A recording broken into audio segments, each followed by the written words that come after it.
진리를 사랑하시고 예수님의 재림을 기다리시는 성도 여러분, 안녕하십니까? 예수님께서 마태복음 13장의 천국과 관련된 비유 가운데 천국은 마치 바다에 치고 각종 물고기를 모으는 그물과 같다고 하셨습니다. 그물은 천국 복음을 의미합니다. 오늘날 지성시대에 복음에 적용한다면 셋째, 천사 기별을 의미합니다. 물론 기독교의 가장 기초적인 복음도 의미합니다. 그런데 문제는 그물에 가득 찬 고기를 물가로 끌어내서 좋은 물고기와 못된 물고기를 고르는 선별 작업을 한다는 것입니다. 그런데 그물에 가득함에 물가로 끌어내고 앉아서 좋은 것은 그릇에 담고 못된 것은 내버리니라. 이 세상의 어부들도 바다에서 그물을 내려 물고기를 잡아 선별하기 전까지는 좋은 물고기인지 안 좋은 물고기인지 알 수가 없습니다. 그물에 걸린 물고기를 땅에 쏟아보아야 알 수가 있습니다. 이렇듯 그물이라는 복음을 통해 바다와 같은 이 세상에 있는 사람들 중에 복음을 받아들이는 사람들이 아주 많이 있습니다. 그러나 복음을 믿는다고 해서 무조건적으로 구원을 받는다는 것이 아니라는 것을 주님께서는 이 비유를 통해 알려주고 있는 것입니다. 그물로 잡은 물고기를 분리하는 이 의미는 곧 오늘날 셋째 천사 기별의 복음 사업 가운데 교회 안에 있는 알곡과 가라지를 구분하는 조사 심판을 의미하는 것입니다. 그리고 그 복음의 그물로 잡은 영혼들을 선별 작업하는 자들은 오늘날 주수꾼들인 천사들이 하는 일입니다. 그리고 이 마지막 기별을 받아들이고 그 천사와 같은 사업을 하는 사람들이 그 천사를 대표하는 것입니다. 마태복음 13장 49, 50절입니다. 세상 끝에도 이러하니라. 천사들이 와서 의인 중에서 악인을 갈라내어 풀무 불에 던져 넣으리니 거기서 울며 이를 갈리라. 셋째 천사가 하는 일이 알곡을 가라지에서 분리시켜 하늘 창고에 들이는 일을 하는 것입니다. 그리고 성도가 마지막 기별을 가지고 세상과 교회의 경고함으로 인해 신신한 주님의 자녀들을 바벨론에서 불러내어 하늘 예루살렘 성으로 인도하는 사업을 인치는 사업이라고 하는 것입니다. 그리고 주님께서 세상의 끝에도 이러하리라 라는 이 말씀 가운데 세상의 끝은 다니엘 8장 14절에 2300배의 끝인 1844년 이후를 가르치고 있는 것입니다.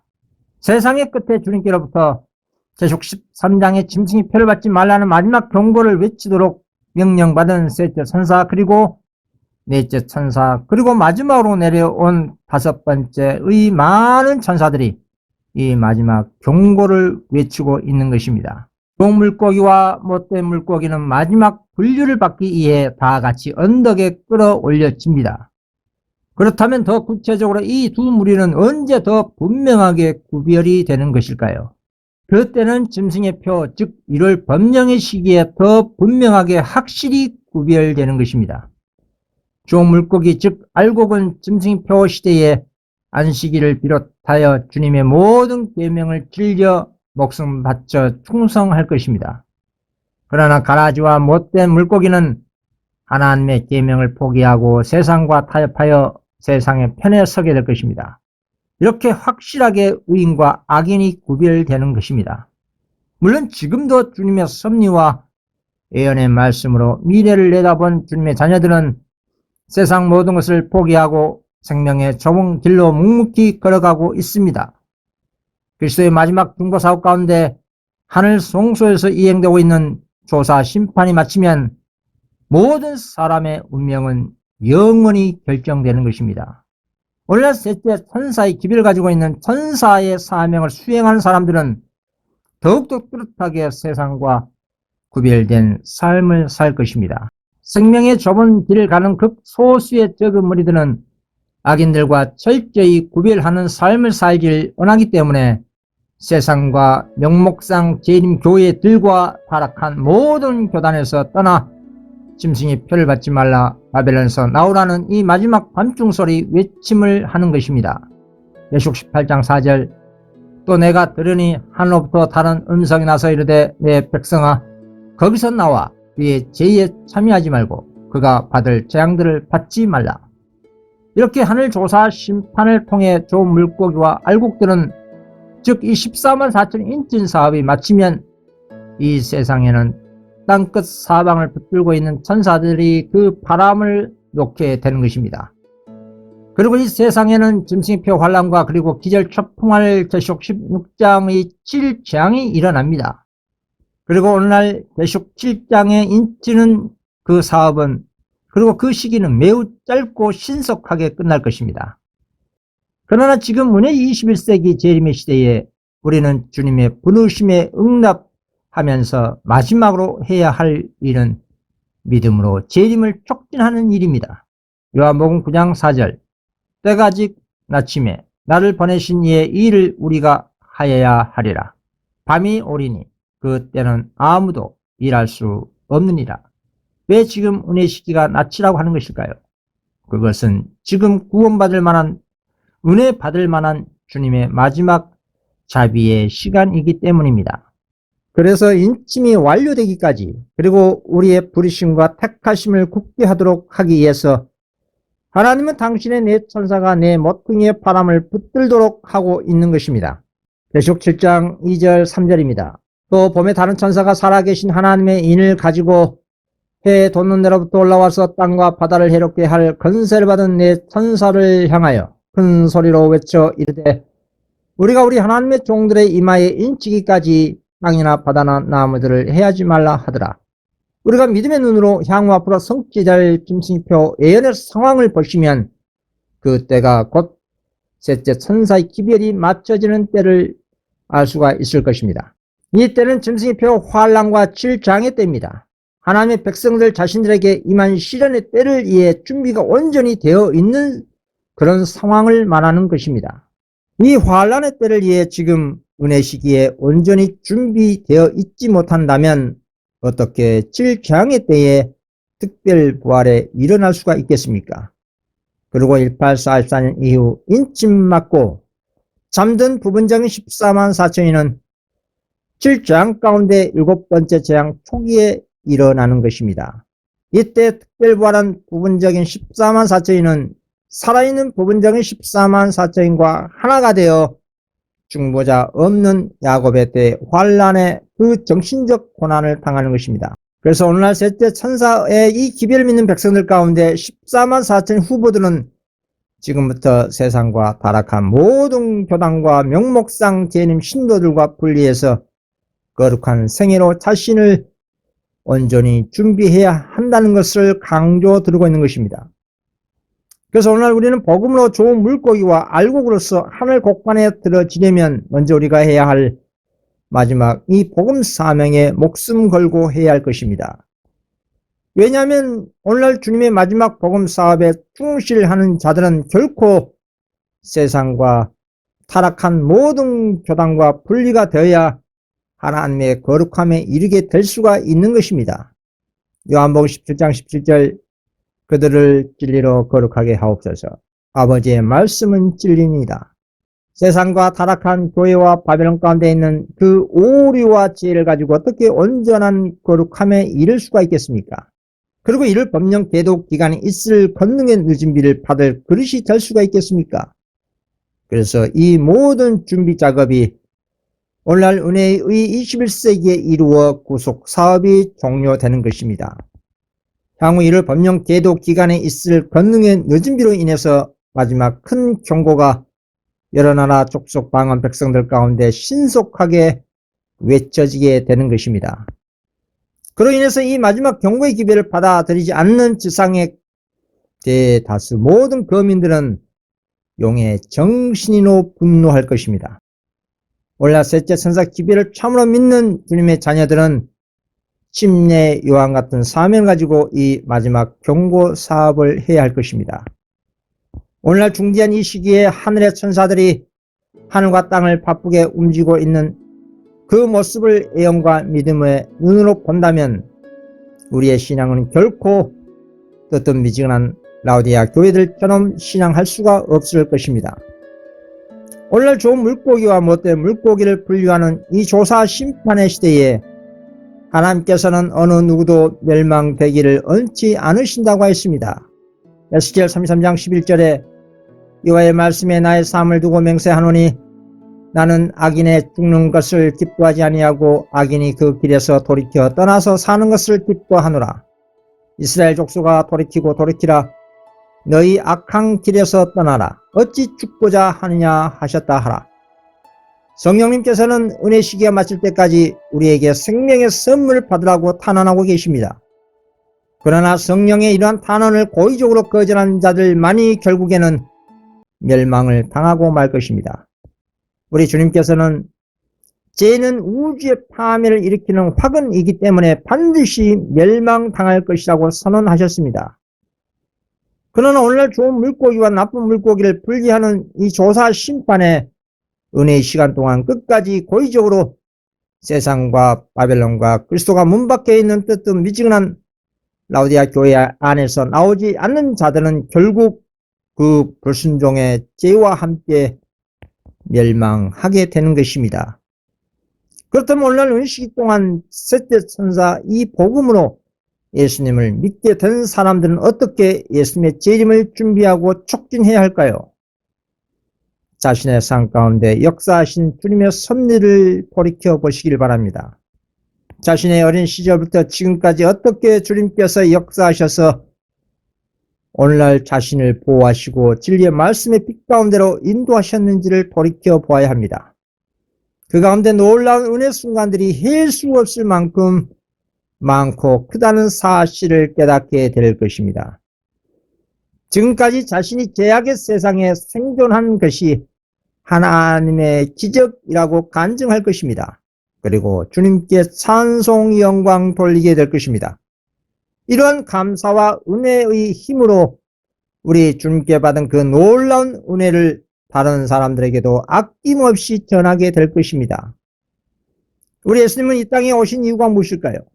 여러 가지 다른 말로 설명할 수 있겠지만 우리 주님께서 이 세상에 오신 것은 마태복음 20장 28절 인자가 온 것은 섬김을 받으려 함이 아니라 도리어 섬기려 함이라 하였습니다.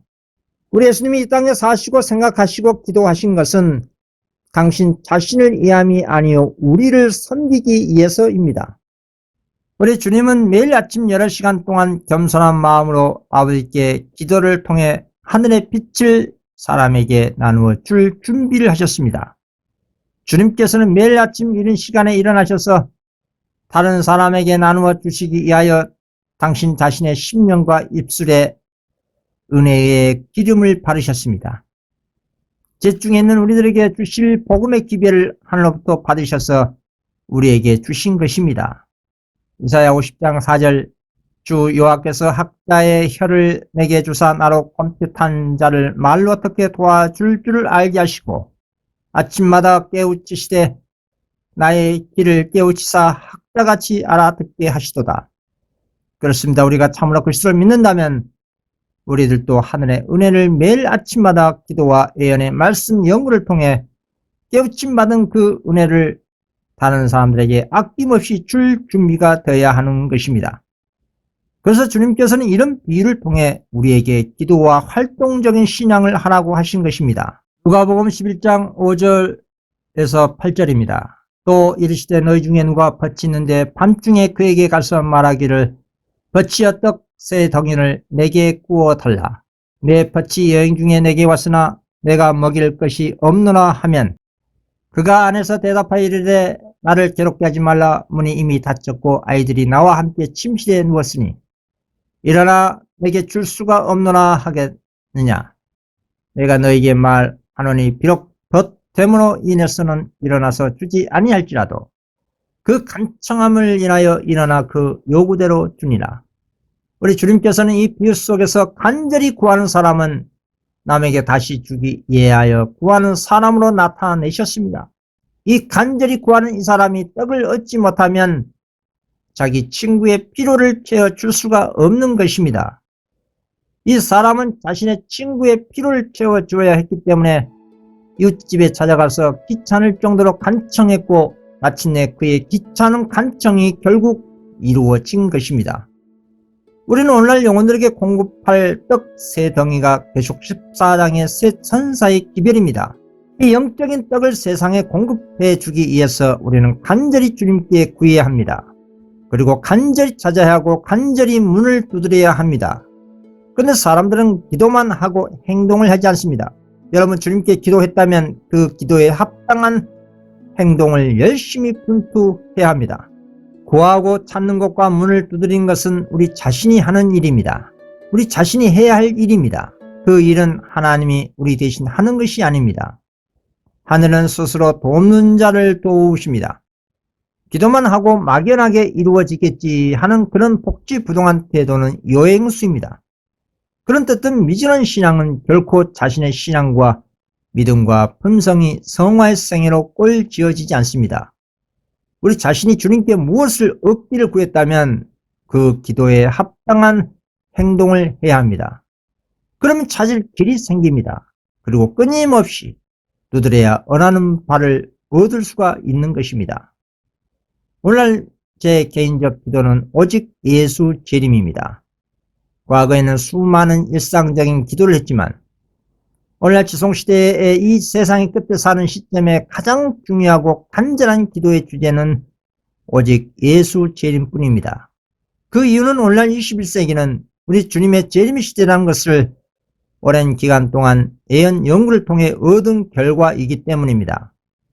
이 말세의 세상에 일어나고 있는 질병과 전쟁과 각종 소요 사태와 기후재난과 사회의 부정과 부패, 부절제, 그로 인한 타락의 고통에 따른 슬픔과 죽음의 사태를 종료시킬 수 있는 유일한 길은 오직 예수님의 재림뿐입니다. 그렇다면 예수 재림에 대한 기도만 하면 될까요? 앞에서 말씀드린 것처럼 우리는 기도에 합당한 거룩한 삶을 살도록 더욱더 힘써야 합니다. 그리고 무엇보다 노아 홍수 시대보다 더 악한 오늘날 그리스도가 문 밖에 있는 뜨뜻미지근한 라오디아 교회 시대에 보내시는 마지막 경고의 기별, 즉 짐승의 패를 받지 말라, 세상과 모든 타락한 교회에서 나오라는 경고의 소리를 노아처럼 수단과 방법을 총동원해서 외쳐야 하는 것입니다. 재림 전에 있을 이 셋째 천사의 경고의 기별과 인치는 사업은 우리 예수님의 재림을 촉진하는 마지막 기별입니다. 그래서 과거 19세기 중반에 셋째 천사 기별을 참으로 믿고 하나님의 능력으로 외쳤다면 그 당시에 우리 주님께서 오셨을 거라고 하였습니다. 또 19세기 말경에도 존슨과 와그너의 믿음에 의해 기별이 그 셋째 천사 기별이었는데 그 당시 SD 대총에서도 이 기별을 참으로 믿고 받아들였다면 2년 후에 그 당시 사람들이 천국에 갔을 거라고 한 것입니다. 그렇습니다. 오늘날 21세기는 예수 재림이 더욱더 확실합니다. 그 이유는 사단의 6개년 활동의 시간이 2000년대에 끝났고 21세기는 인천 사업을 위해 주신 마지막 은혜의 시간이기 때문입니다. 21세기는 아직 종료되지 않은 인천 사업을 위해서 주신 마지막 은혜의 시간입니다. 다음에 증언을 읽어보겠습니다. 6천년간 사단의 반역 행위는 땅을 진동시켰다. 그는 세계를 항목해하며 성읍을 파괴하며 사로잡힌 자를 그 집으로 놓아 보내지 않았다. 그는 6천년간 하나님의 백성들을 그의 감옥에 가두어 두었다. 사단은 그들을 영원히 가두어 두고자 하였으나 그리스도께서 그의 속박을 깨뜨리셨고 갇힌 자들을 자유롭게 놓아주셨다. 배정투 659페이지에 있는 말씀입니다. 특히 마태복음 24장은 마지막 때 1844 이후 일어날 모든 예언들이 함축된 주님의 예언장입니다.